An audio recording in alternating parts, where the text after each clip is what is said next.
The ocean was calm that morning, almost too calm.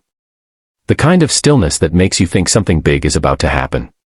Single dad Evan Miller was standing by the shore, watching his 8-year-old daughter build a sandcastle, when he heard a scream, sharp, panicked, desperate. He sprinted toward the water and saw a woman floating face down, motionless. He had no idea that saving her life would change his own forever. But fate has a strange way of showing up exactly when you least expect it. That woman. She wasn't just a stranger.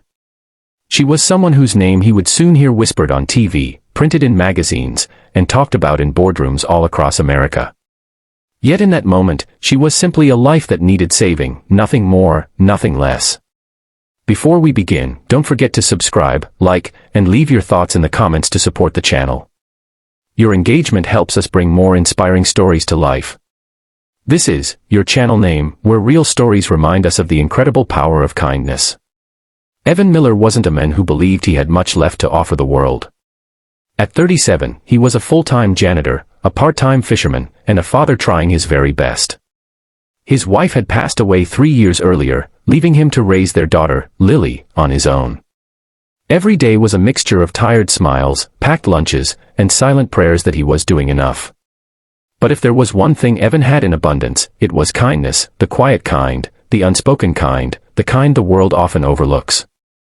That morning, he had taken Lily to Clearwater Beach for a simple daddy-daughter day. They brought sandwiches, an old beach towel, and the plastic shovel Lily took everywhere. Evan sat in the sand, watching her laugh as the waves rolled in, listening to her talk about seashells and dolphins and school projects and all the little things that make childhood magical. Then came the scream. A couple pointed toward the water, panic all over their faces. Without thinking, without even telling Lily to stay put, Evan raced into the waves. He grabbed the woman's arm, pulled her up, and dragged her back to shore. She was unconscious, her skin pale, her lips starting to turn blue. "Call 911. Evan shouted as he lowered her onto the sand. He tilted her head back, cleared her airway, and began CPR. Compressions, breaths, counting under his breath, praying she would come back. His hands were shaking, but he didn't stop. He couldn't stop. And then she gasped. A loud, desperate inhale, water sputtering from her mouth.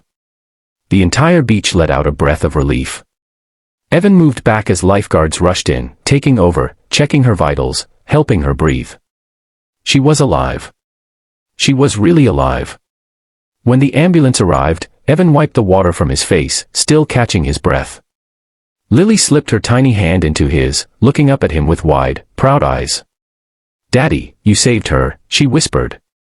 "I just did what anyone should do," he answered softly. But everyone around him knew, not everyone would. By the next day, news stations were buzzing. A mystery hero father had saved a drowning woman on Clearwater Beach.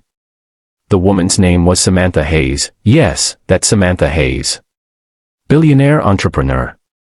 Founder of Hayes Global. One of the youngest female CEOs in the country. Evan didn't know any of that at the time. He didn't even own a TV. He was sweeping the hallway floors at the community center when someone tapped his shoulder. He turned, and there she was. Samantha Hayes, standing in front of him, hair slightly wind-tousled, a soft smile on her face. "You're hard to find," she said with a light laugh. Evan blinked, confused. "Ma'am, are you sure you're looking for me?" "Yes," she said gently. "You pulled me out of the ocean yesterday. I wanted to thank you." He felt awkward suddenly, unsure what to do with the mop in his hands. "You don't have to thank me. I'm just glad you're okay." But Samantha insisted. She wanted to know him, really know him. She asked about his daughter, about his job, about how he stayed so calm during the rescue. And Evan, though shy, answered honestly. There was something calming about her presence. Something warm beneath the sophisticated exterior. Over the next few weeks, Samantha began visiting Evan and Lily. Sometimes she joined them for lunch at the beach. Sometimes she dropped by after school with ice cream for Lily. And sometimes, when Lily ran off to play, Samantha and Evan talked. She learned he was a widower. He learned she grew up with almost nothing. She learned he worked 3 jobs just to stay afloat. He learned that despite her wealth, she often felt lonely. More importantly, Samantha learned the kind of man Evan truly was, not defined by money or titles, but by compassion. By the way he put others first. By the way he looked at life with quiet resilience. And Evan learned that beneath the billionaire headlines was a woman who longed for genuine connection, someone who wanted to be seen not as a CEO but simply as a human being. One evening, as the sun set over the water, Samantha turned to Evan. "Do you know why I came back to find you?" He shook his head. "To say thank you." "That's part of it," she said softly. "But the truth is, when I woke up on that beach and saw your face, I felt safe. Really safe. And that's something I haven't felt in a long time." Evan didn't know what to say. His heart beat a little faster, but his voice stayed steady. "Everyone deserves to feel safe." She smiled. "Yes. And I want to spend more time with the person who made me feel that way." Their friendship slowly grew into something warmer. Something deeper. Something neither of them had expected. But Evan struggled with doubt. He wasn't rich. He didn't have a fancy house or a shiny resume.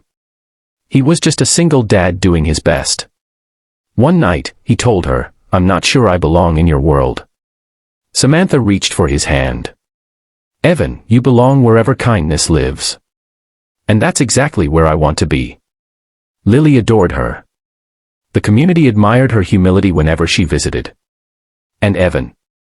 He began to realize that sometimes, kindness brings people into your life at the exact moment you need them most. Months passed, and their bond only grew stronger. Not because of what they had, but because of who they were, two people who had survived loss, hardship, and loneliness, and found comfort in each other.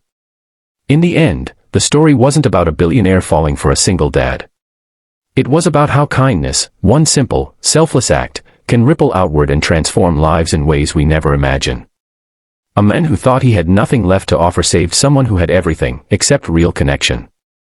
And a woman who nearly lost her life found a reason to start living it differently. Their story reminds us that kindness isn't small. Kindness isn't cheap. Kindness isn't ordinary. Kindness is powerful. So today, wherever you are, remember this: you never know whose life you might touch, or how they might end up touching yours. Always choose kindness. It just might change everything.